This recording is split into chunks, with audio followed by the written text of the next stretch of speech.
मोक्ष पाठ्यक्रम में पुनः आप सभी का हार्दिक अभिनंदन।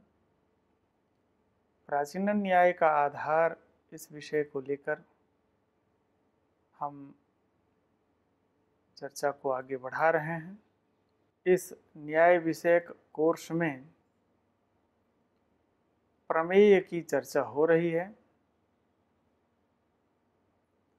प्रमेय में सर्वप्रथम आत्मा की चर्चा हुई। आत्मा के अनंतर शरीर इंद्रिय की चर्चा होगी।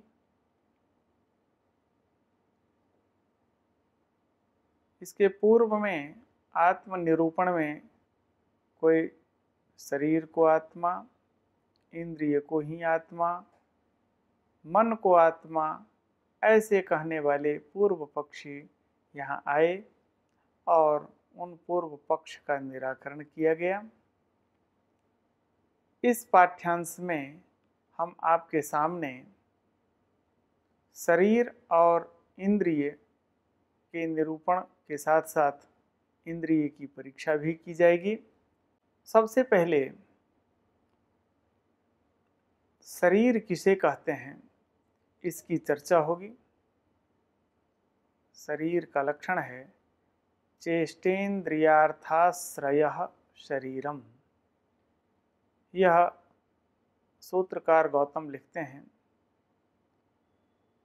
चेष्टा, इंद्रिय और अर्थ का जो आश्रय हो उसे शरीर कहते हैं। यहाँ चेष्टाश्रयत्वम शरीर लक्षणम ऐसा यदि कहें तो यह लक्षण घट में भी चला जाएगा, क्योंकि घट में भी चेष्टा होती है। इसलिए यहाँ न तो चेष्टाश्रय मात्रम, केवल चेष्टा का आश्रय हो, यह शरीर नहीं है। यहाँ चेष्टा भी पारिभाषिक है, क्रिया मात्र नहीं है। चेष्टा कहते हैं हिताहित प्राप्ति परिहारार्थ क्रिया। हित की प्राप्ति और अहित का परिहार, एतदर्थ जो क्रिया होती है, ऐसी क्रिया विशेष का नाम चेष्टा है। न तो स्पंद मात्रम, स्पंदन को हम क्रिया नहीं कहेंगे, स्पंदन को हम चेष्टा नहीं कहेंगे। यदि स्पंदन को चेष्टा कहें तो घट में भी चला जाएगा। इसलिए हित की प्राप्ति और अहित का परिहार यह घट में संभव नहीं है, यह तो शरीर में ही संभव है। दूसरी बात, इंद्रिय का भी आश्रय शरीर होता है। 5 ज्ञानेंद्रियां हैं, एक अंतर इंद्रिय मन है, इसका आश्रय शरीर है। अर्थाश्रयः शरीरम, अर्थ का जो आश्रय है उसे भी शरीर कहते हैं। यह अर्थ कौन है? 2 मत हैं। वैशेषिक सूत्रकार महर्षि कणाद कहते हैं अर्थ इति द्रव्य गुण कर्मसु। द्रव्य, गुण और कर्म, इन तीनों में हम अर्थ का व्यवहार करते हैं। लेकिन न्याय मत में अर्थ हम कहते हैं इंद्रिय के द्वारा जो प्राप्तव्य है, इंद्रिय से जो इंद्रिय ग्रहण जो योग्य है, इंद्रिय ग्रहण योग्य को हम अर्थ कहते हैं। जैसे चक्षु ग्रहण योग्य रूप है, इसलिए रूप अर्थ है। 5 अर्थ हुए, रूप, रस, गंध, स्पर्श और शब्द। ये अर्थ पद से अभिप्रेत है। इन्हीं को हम अर्थ शब्द से जानते हैं। शरीर कहते हैं भोगायतनम शरीरम। भोग का जो आयतन है उसे हम शरीर कहते हैं। अंत्यावयवी तत्शरीरम, यह अंत्यावयवी पद क्यों दिया गया? अंत्यावयवी पद यदि हम चेष्टाश्रयत्वम शरीर लक्षणम करेंगे तो यह चेष्टा हस्तपादादि में भी होती है। तो चेष्टा का आश्रय हस्त, पाद, चक्षु, आंख में भी चेष्टा होती है, क्रिया होती है, स्पंदन होता है। केवल स्पंदन मात्र को हम चेष्टा भले न कहें, लेकिन चेष्टा तो है, उसका आश्रय हस्त, पाद इत्यादि भी होने से उनमें लक्षण नहीं जाए, इसलिए यहाँ पर अंत्यावयवी शब्द कहा गया है। अंत्यावयवी शरीर ही होता है, हाथ, पांव इत्यादि तो शरीर के अवयव हैं। यहाँ अर्थ शब्द से किसे लिया जाए, हम पूर्व में चर्चा किए हैं। यह कहा गया गंध, रस, रूप, स्पर्श शब्दाः पृथिव्यादि गुणास्तदर्थाः। पृथ्वी, जल, तेज, वायु और आकाश के जो गुण हैं वही अर्थ शब्द से जाने जाते हैं।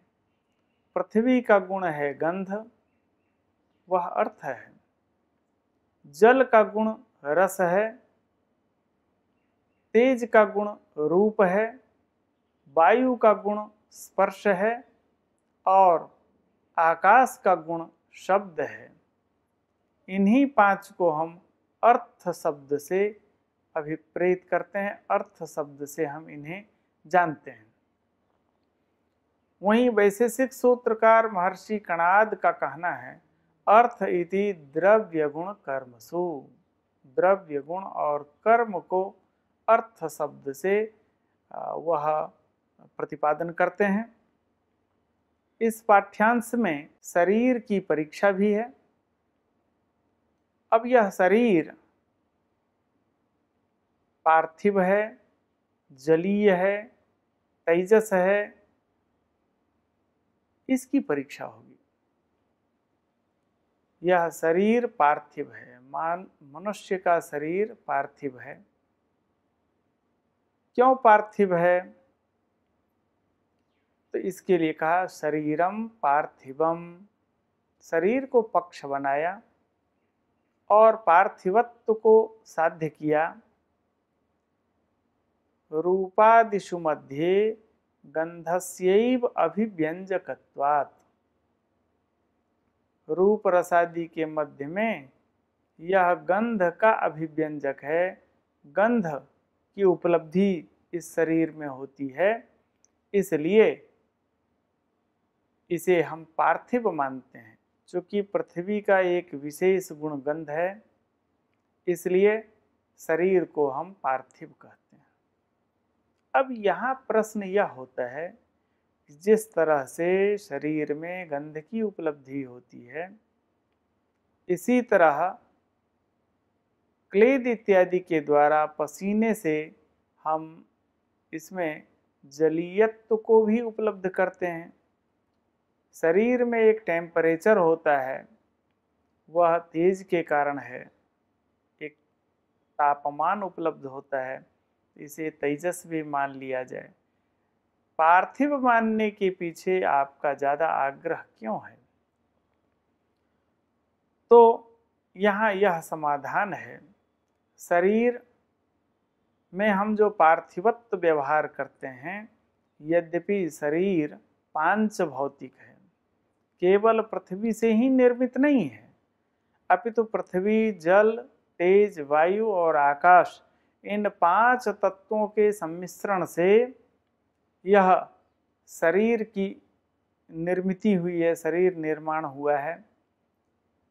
पुनश्च पृथ्वी भाग के आधिक्य होने के कारण हम इसमें पार्थिवत्व का आधान करते हैं, इसे पार्थिव संज्ञा देते हैं। यहाँ एक जिज्ञासा यह भी है, निःश्वासोच्छ्वासोपलब्धेश्चातुर्भौतिकम, इस शरीर को चातुर्भौतिक माना जाए, चार भूत से निर्माण होने के कारण इसे चातुर्भौतिक माना जाए। दूसरा पक्ष यह है कि गंध, क्लेद, पाक, व्यूहावकाश दानेभ्यः पांच भौतिकम, इसमें गंध भी उपलब्ध होता है जो कि पृथ्वी का विशेष गुण है। क्लेद जलीय तत्व है, पाक तेजस तत्व है, व्यूह आकाश तत्व है